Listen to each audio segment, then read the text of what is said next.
8 फेरों का 8वां वचन।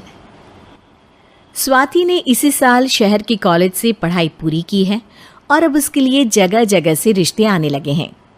स्वाति से ज़्यादा उसके रिश्तेदारों को उसकी शादी की चिंता है, इसीलिए जो भी स्वाति के घर आता वो किसी नए लड़के की खबर ज़रूर ले आता।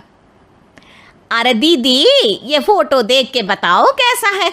राहुल नाम है लड़के का, मेरी सहेली की बहन का बेटा है। अपनी स्वाति के साथ एकदम प्यारी जोड़ी लगेगी इसकी। ज़रा दिखाना, फोटो तो बढ़िया लग रहा है। कोई गलत आदत वादत तो नहीं है ना इसे? और कमाता कितना है?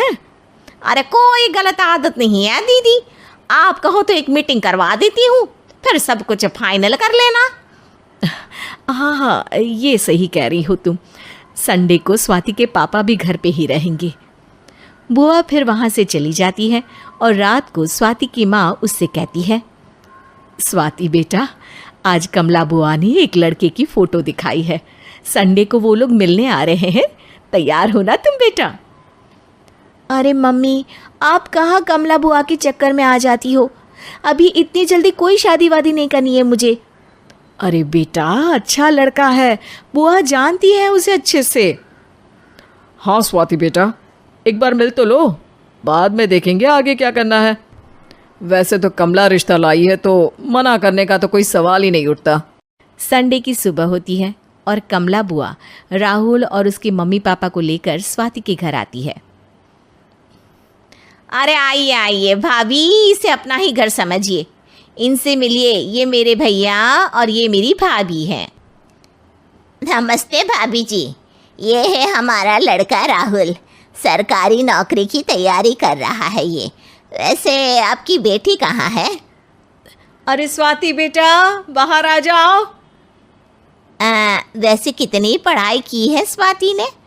जी, पोस्ट ग्रेजुएट है हमारी बेटी साइंस में। ये सब तो ठीक है, पर घर संभालना जानती है या नहीं? हमें कौन सी इससे नौकरी करवानी है, नौकरी तो मेरा बेटा करेगा ही।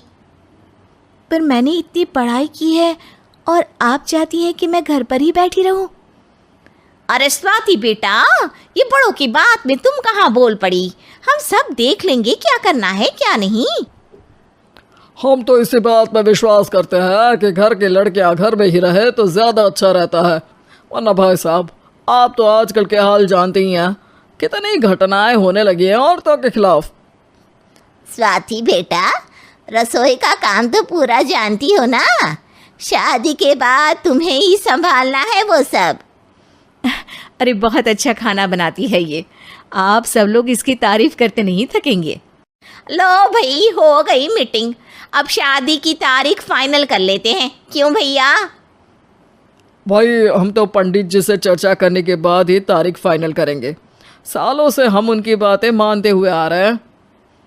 लड़के वाले और कमला बुआ की बातें सुनकर स्वाति एकदम नाराज़ हो जाती है और उसे लगने लगता है कि शादी के बाद उसे घर पर ही बैठना पड़ेगा।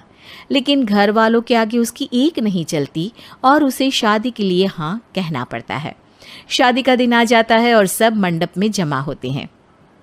अब फेरों का समय हो गया है, अब कन्या अपने वर से 7 वचन मांगेगी।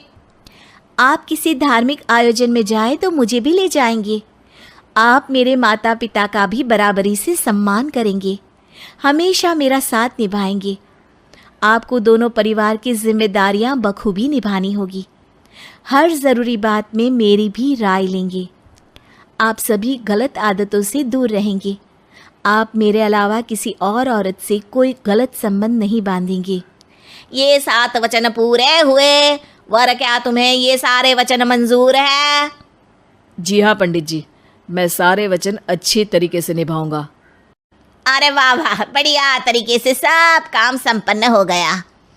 तो इसी के साथ विवाह संपन्न हुआ और आज से ये दोनों पति पत्नी हुए। 1 मिनट पंडित जी, अभी एक वचन लेना बाकी है। अब कौन सा वचन है बेटा? मैं अब हमेशा के लिए किसी दूसरे घर में जाने वाली हूँ, तो पति के अलावा मैं अपने सास ससुर से भी एक वचन लेना चाहूँगी। अब कहो बेटी। मैं ये चाहती हूँ कि मुझ पर किसी बात की कोई पाबंदी नहीं लगाई जाएगी। मुझे सब कुछ करने की आज़ादी होगी और मैं भी विश्वास दिलाती हूँ कि मैं एक अच्छी बहू बन के दिखाऊंगी। स्वाति की बात सुनकर उसके सास ससुर एकदम चौंक जाते हैं और कुछ बोल नहीं पाते कि उतने में कमला बुआ बोल पड़ती है। अरे बेटा, ये भी कोई कहने की बात है? रानी बन के रहोगी तुम तो। वचन देने से पहले सोच लीजिए, क्योंकि शास्त्रों में वचन ना निभाने वालों के लिए नरक से भी बदतर सजा लिखी है। स्वाति की चालाकी से वहाँ मौजूद सब लोग प्रभावित हो जाते हैं और लोगों में बदनामी ना हो जाए, इस कारण स्वाति के सास ससुर को उसे वचन देना पड़ता है। अरे कैसी अपशकुन वाली बातें कर रहे हैं आप पंडित जी। हमें मंजूर है बेटा तुम्हारी शर्त। स्वाति अपनी समझदारी से अपनी बात अपने ससुराल वालों से मनवा लेती है और खुशी खुशी राहुल से शादी कर लेती है। अब से हर शादी में मैं खुद 8 वचन दिलवाऊंगा। ओम मंगलम मंगलम मंगलम।